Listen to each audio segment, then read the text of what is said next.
Mesdames, Messieurs, chers amis téléspectateurs, bonsoir. Merci infiniment de nous accueillir chez vous.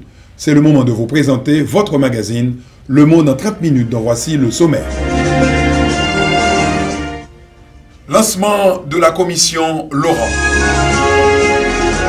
États-Unis, Iran, les tensions montent, la suite. Drame au Japon, 2 morts et plusieurs blessés. Première prise de parole de Robert Mueller. Et en Haïti, le Sénat a été vandalisé par 4 sénateurs. Dans quelques instants, nous vous apporterons tous les détails de ces titres. Ne bougez pas. THM, la télévision haïtienne de Montréal, est fière de vous présenter une fois de plus la Carifiesta. Soyez fidèlement branchés sur THM pour regarder en direct le plus beau défilé coloré de Montréal, la Carifiesta. Chars allégoriques, costumes éclectiques, au son de la bonne musique. Pour toute information, écrivez-nous sur info@thmtl.com. Bien géré tous les samedis, 19h, sur la THM, la télé à votre image.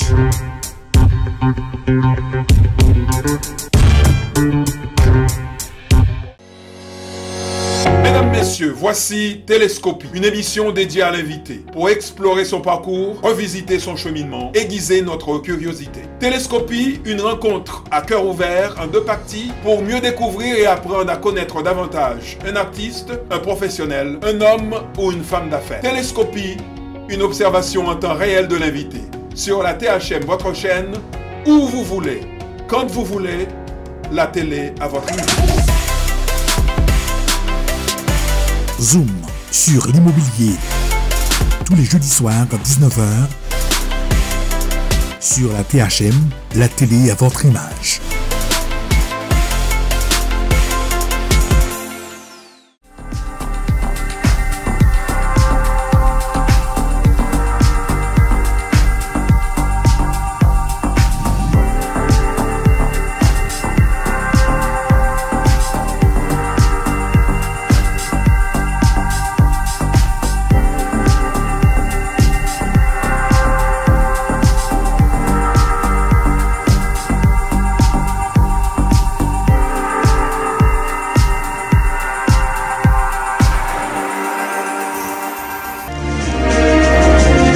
Les détails de tous les titres que nous vous avons présentés il y a quelques instants, mais avant, notre collaboratrice Linda est en plateau avec nous. Comment vas-tu, Linda? Très bien, merci. Et toi, Pierre-Michel? Ben, ça va bien, ça gaze.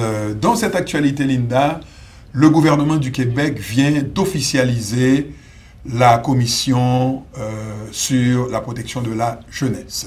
Exactement, Pierre-Michel. Alors, si on se rappelle, il y a à peu près 1 mois, un événement dramatique, un événement majeur a poussé le gouvernement à parler d'une commission. Alors, c'est chose faite, c'est officiel.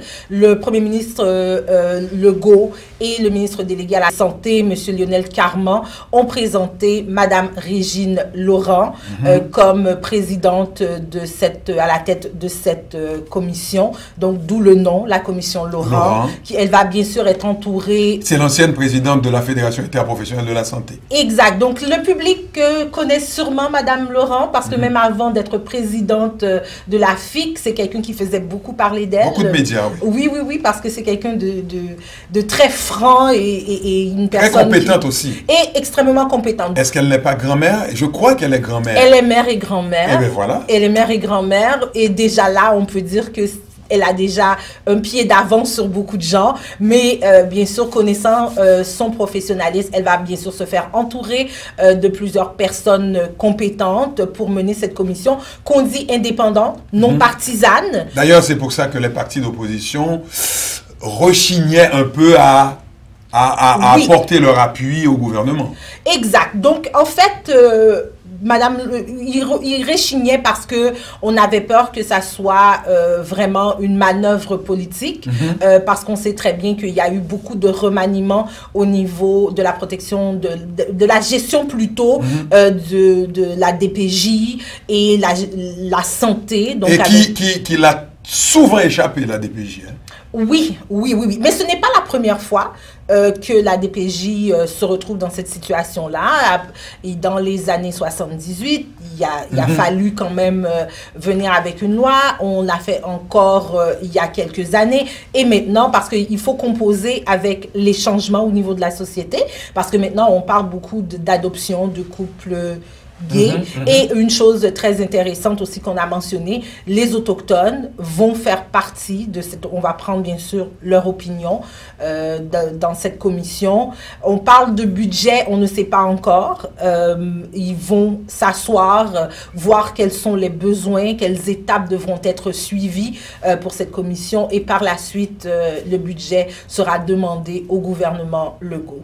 Oui, on sait que la commission spéciale sur la protection de la jeunesse, elle a 18 mois pour pondre, on va utiliser ce verbe, son rapport. Madame Laurent a eu à dire, j'ai eu honte que cela se soit passé au Québec en 2019. Ça veut dire qu'elle n'est pas, au départ, pas du tout contente que cela se soit passé ainsi. Elle et beaucoup d'autres personnes, parce que le pire dans tout ça, c'est qu'on entend des témoignages un peu de la grand-mère, de la mère de cette pauvre petite qui a malheureusement perdu la vie. Cependant, selon mes sources, il est vrai que oui, la grand-mère a tenté à plusieurs fois d'enlever l'enfant de chez sa belle-mère et de son père. Cependant, les choses ne se sont pas faites dans les règles et des fois, il y a des petits détails dont on ne sait pas au niveau du public, mais comme tu dis si bien, non seulement Madame Laurent n'est pas la seule qui est inconfortable par rapport à cette situation, parce qu'on se pose la question pourquoi et comment... C'est pratiquement un drame de société. Quelque chose comme ça aurait pu arriver dans une société aussi moderne que le Québec. Des commissaires, des experts, Linda, font partie de cette commission Laurent. Exactement. Alors, selon ce qu'on a déclaré dans les médias, il y aura 12 commissaires qui vont siéger à la commission, dont 5 experts que on n'a pas encore nommés. Et il y aura aussi un député de chacun des partis politiques. Donc, il y aura la CAQIS Lise Lavallée, la libérale Hélène David, Sol Zanetti pour Québec solidaire et Lorraine Richard pour le PQ. La présidente a aussi assuré qu'il y aura un expert des Premières Nations. Je l'avais mentionné brièvement tout à l'heure. Pourquoi? C'est parce que il faut que leur réalité soit représentée aussi, parce que selon les chiffres, il faut que ce soit pluriel. Exact. Le taux d'enfants autochtones qui sont pris en charge par le directeur de la protection de la jeunesse est presque 8 fois plus élevé que le reste de la population. Oh là là. Oui, Linda. En fait, pour les gens qui suivent l'actualité, il y a à peu près un mois, moins de 24 heures après ce drame, on se rappelle les déclarations du Premier ministre du Québec, François Legault, et du ministre délégué à la Santé, M. Lionel Carman, qui vraiment ont parlé de cette commission. Alors, comme je vous l'ai dit, c'est chose faite. Alors, on va écouter un peu la déclaration du ministre délégué. Je suis outré par ce que j'ai lu ce matin. Je ne comprends pas comment un enfant qui a été retiré de l'école et dont les grands-parents ont tenté de signaler la situation n'a pas été pris en charge par le système, par le réseau. Et s'il le faut, on demandera une enquête. On a d'abord demandé un état de la situation pour clarifier les choses, s'assurer que ce qu'on a lu était bien ce qui s'est passé. Et par la suite, on verra les prochaines étapes. Il y a des failles dans le système, là. Il y a clairement eu des failles. L'actualité, c'est également les tensions entre les États-Unis et la République islamique d'Iran qui sont montées de plusieurs crans ces derniers temps. Après des menaces et des tergiversations d'un côté comme de l'autre, après l'envoi de cet arsenal militaire par Washington et cet avertissement du président iranien Rouhani à l'endroit de Donald Trump et qui lui a dit d'arrêter de jouer avec la queue du lion, eh bien, ça crée beaucoup plus de friction et on se demande, et tout le monde, les observateurs se demandent où est-ce que tout ça va nous mener et dans ce Moyen-Orient qui est déjà une véritable poudrière pour tenter de bien comprendre et dans les détails ce qui s'y déroule dans cette zone du Moyen-Orient. Eh bien, nous discuterons avec un expert, Sami Haroun, qui viendra nous faire un décryptage sur cette actualité. Dans cette actualité, mesdames, messieurs, une attaque au couteau, ça s'est passé au Japon, a fait 2 morts et 18 blessés, dont 13 enfants. Un véritable drame s'est passé dans un arrêt d'autobus. Linda. Oui, Pierre-Michel, surtout, ce sont des enfants, comme tu viens de le mentionner, à l'école Caritas Gukuen, qui est une école qui a été fondée dans les années 60 par une congrégation québécoise, les Sœurs de la Charité de Québec, qui ont fondé cette école là-bas, en banlieue de Tokyo. Les enfants, comme tu dis, étaient tout simplement à l'arrêt d'autobus le matin. Un homme a surgi, couteau à la main, et a tout simplement attaqué plusieurs enfants. Dans une ville qui s'appelle Kawasaki. Exact, une ville qui s'appelle Kawasaki, dans un pays où le taux de criminalité est très, très bas. Cependant, il y a eu des attaques similaires il y a quelques temps. Il y en avait eu une en 2008 encore dans une école. Il y en a eu une à Osaka. En ce moment, on a déclaré que 2 morts, un parent, un homme de 39 ans, fonctionnaire, et une fillette de 11 ans. Les 2 ont succombé à leurs blessures à l'hôpital. Pour le moment, on crée encore pour la vie de 3 ou 4 personnes qui devraient subir une opération. Tout n'est pas fini. Et ça a coïncidé un peu avec la visite de M. Trump, qui se trouvait au Japon au moment où les incidents se sont passés.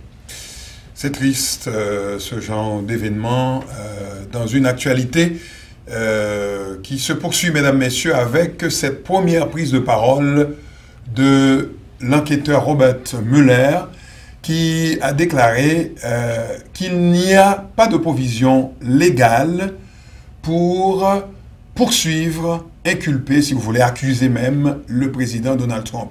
Selon la loi américaine, c'est impossible, illégal même, de poursuivre le président des États-Unis en exercice pendant sa mandature. Il a dit, si jamais il y avait des raisons de le faire, je ne manquerai pas à mon devoir. C'est ce qu'il a dit en quelque sorte l'enquêteur Robert Mueller. Tout ça a rapport avec l'intrusion éventuelle de la Russie dans la campagne électorale américaine, qui a vu Donald Trump devenir le 45e président des États-Unis. 45e président des États-Unis. Oui, sauf que ça vient un petit peu mettre en doute les déclarations que M. Trump et son entourage avaient fait il y a à l'annonce du rapport Mueller, parce qu'il disait qu'il était non coupable. Donc, et ce n'est pas ce qu'on comprend de la déclaration de Robert Mueller. C'est tout simplement, pour moi, j'ai comme l'impression que c'est comme lorsqu'on va se réfugier dans une ambassade. On est sur un territoire étranger, donc on est protégé par les lois de Selon une fiction de la loi internationale, l'ambassade est le prolongement du pays. Et le prolongement du pays, donc s'il met les pieds en dehors, là il peut se faire arrêter. On a comme l'impression que, est-ce que ça veut dire qu'une fois qu'il ne sera plus le président des États-Unis, et voilà, va-t-on déposer des accusations contre lui? Et on imagine, c'est peut-être aussi pour ça qu'il rêve d'avoir une deuxième mandature. Une deuxième mandature, mais si ça, ce serait vraiment passé sur le corps des démocrates aux États-Unis, parce qu'ils sont partis en guerre là en ce moment avec lui. Oui, parce qu'ils sont de plus en plus nombreux à vouloir initier ce qu'on appelle l'impeachment. Oui. Et Mme Pelosi joue, marche sur les œufs, elle est obligée de dire attention. Oui, c'est ça. Il faut faire ça avec méthode, pas de précipitation. Exact. THM, la télévision haïtienne de Montréal, est fière de vous présenter une fois de plus la Carifiesta. Soyez fidèlement branchés sur THM pour regarder en direct le plus beau défilé coloré de Montréal, la Carifiesta.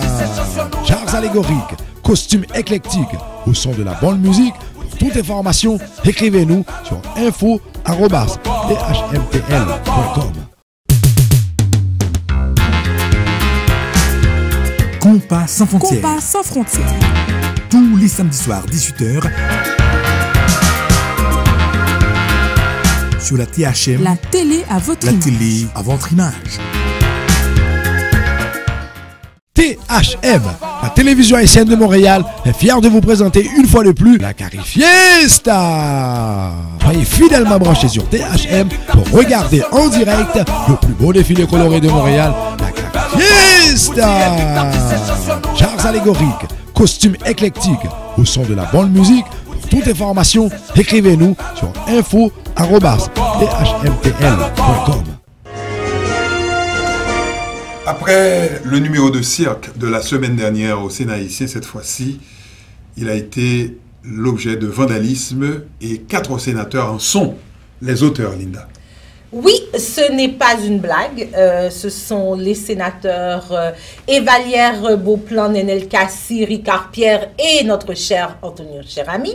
Don Cato. Don Cato.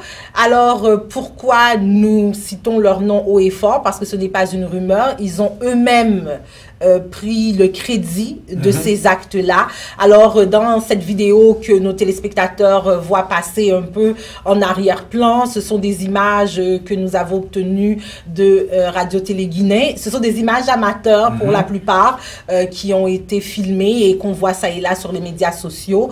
Don Cato, Antonio Cherami avouent avoir saccagé le système de son pour empêcher que la séance qui était prévue pour le jeudi 30 mai ait lieu. Donc, ils ne voulaient pas. Donc, on comprend depuis plusieurs... Ce n'est pas les simples échauffourées qu'on sait voir dans les parlements un peu partout dans le monde, mais c'est carrément... on ne veut pas que les séances aient lieu. Et les sénateurs se sont présentés le lendemain pour assister à la réunion qui était prévue pour la ratification de M. Lapin. De M. Lapin. Malheureusement, il y a eu des manifestants qui étaient sur les lieux, des jets de pierre, etc. Donc, la police a dû intervenir. Les sénateurs ont quitté, craignant pour leur sécurité, bien sûr. Donc, ils sont partis. Aux dernières nouvelles, le Sénat est encore fermé. Donc, voilà. C'est ça. Et on n'a même pas besoin de se demander si ça a sauvé la réprobation générale, même à l'international, finalement. Oui, c'est que ce qui se passe en ce moment, c'est qu'on ne sait plus où tracer une ligne entre le bon et le mauvais. Parce que comme on dit souvent, l'enfer est pavé de bonnes intentions. L'ambassadeur du Canada en Haïti a fait une déclaration sur Twitter où il condamne ces actes de violence.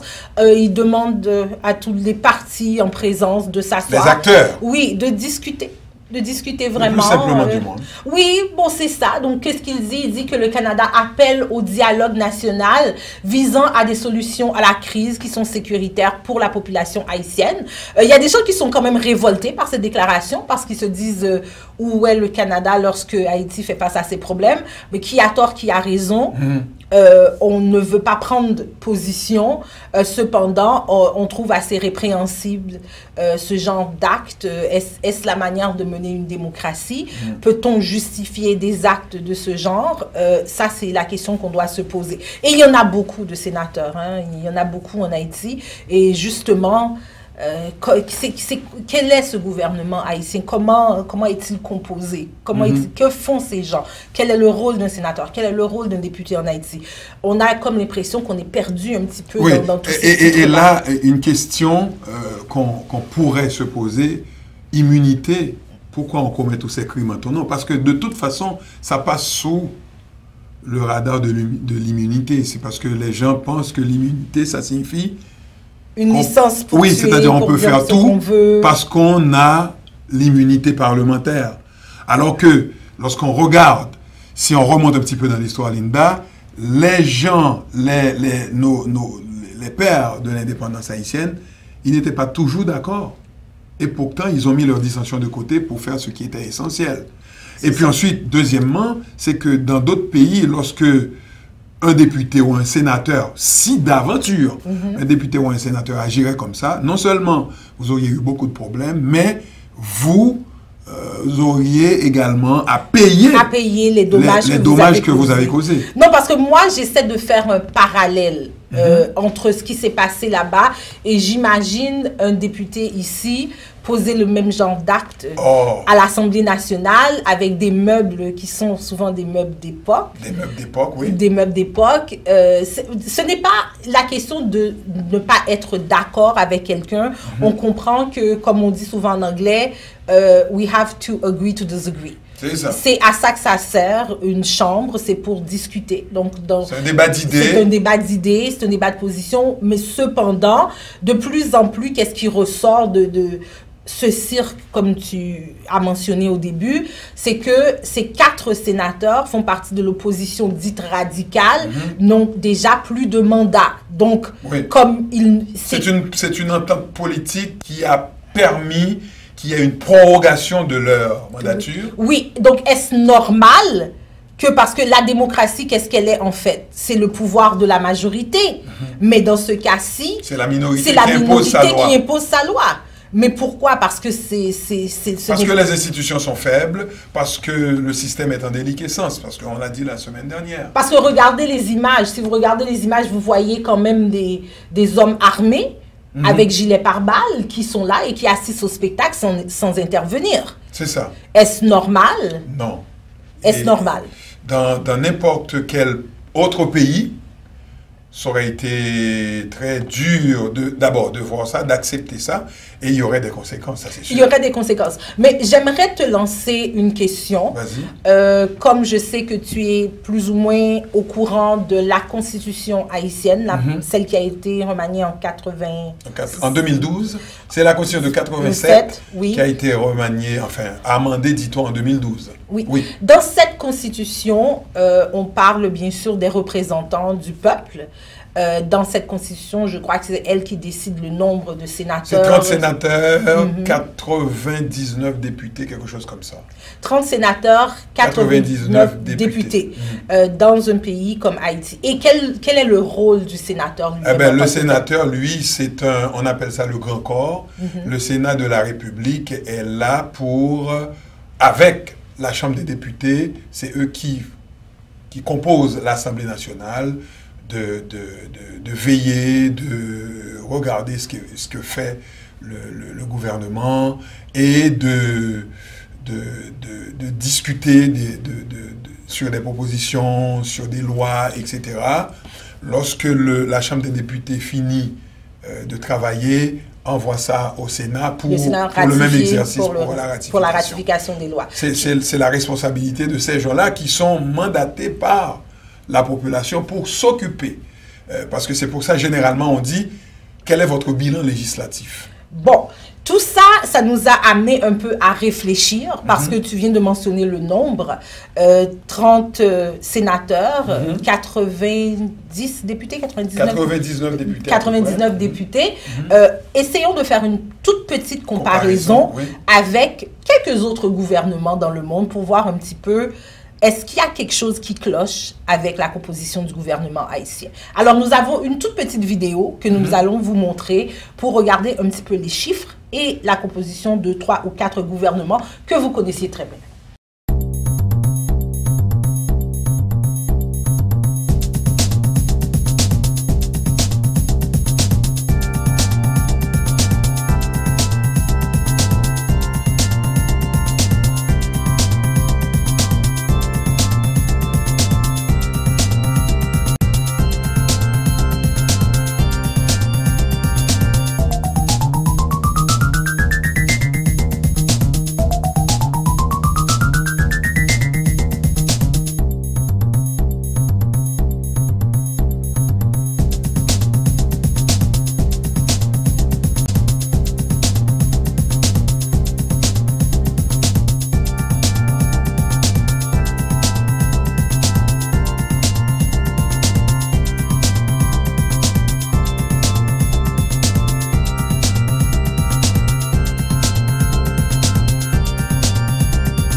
Et devant tout ça, Linda, il y a une question. Quand est-ce qu'il y aura cet élan, ce sursaut de patriotisme pour que les gens finissent par comprendre que tout doit passer inévitablement par le dialogue.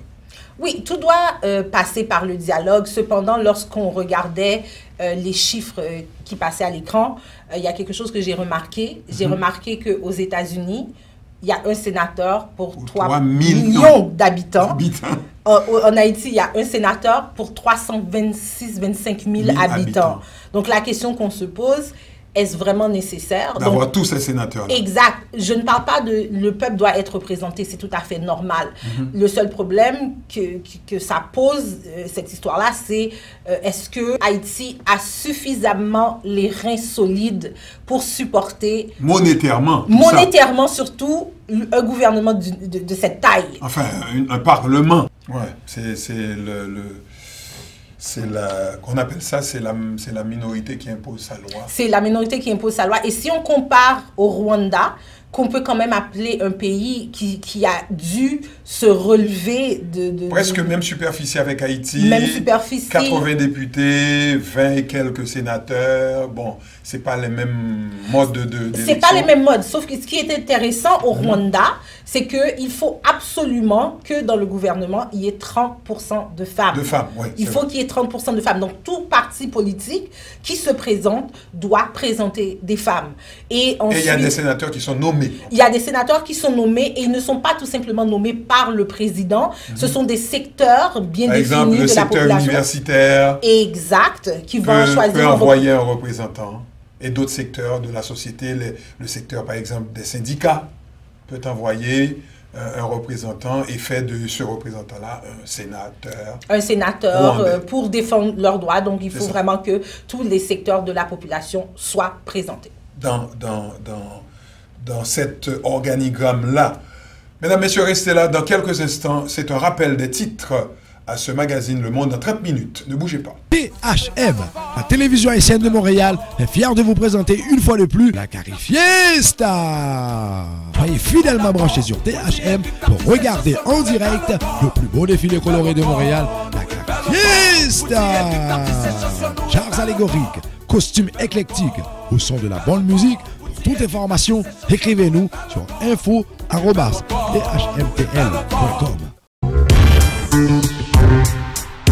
Bien géré tous les samedis, 19h,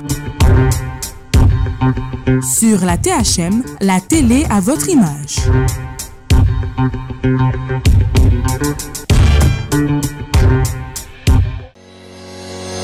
Mesdames, Messieurs, voici Télescopie, une émission dédiée à l'invité pour explorer son parcours, revisiter son cheminement, aiguiser notre curiosité. Télescopie, une rencontre à cœur ouvert en 2 parties pour mieux découvrir et apprendre à connaître davantage un artiste, un professionnel, un homme ou une femme d'affaires. Télescopie, une observation en temps réel de l'invité sur la THM, votre chaîne, où vous voulez, quand vous voulez, la télé à votre image.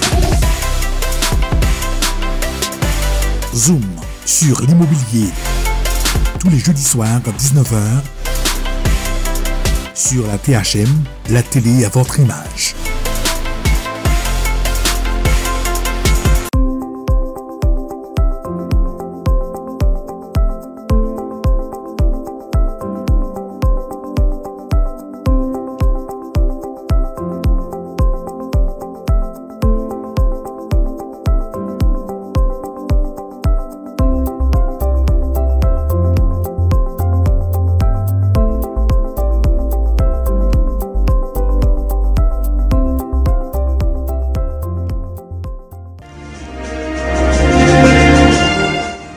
C'est le moment de vous rappeler, mesdames, messieurs, les titres que nous avons développés pour vous à ce magazine Le Monde en 30 minutes. Lancement officiel de la commission spéciale Laurent. Tension États-Unis-Iran, la suite. Drame au Japon, 2 morts et 18 blessés. Première prise de parole de l'enquêteur spécial Robert Mueller aux États-Unis. Haïti, le Sénat, vandalisé par 4 sénateurs. Ainsi se termine le magazine Le Monde en 30 minutes. Merci infiniment de votre fidélité à l'écoute de la télévision haïtienne de Montréal, votre chaîne, où vous voulez, quand vous voulez. Nous serons toujours la télé à votre image. À la prochaine. Bye.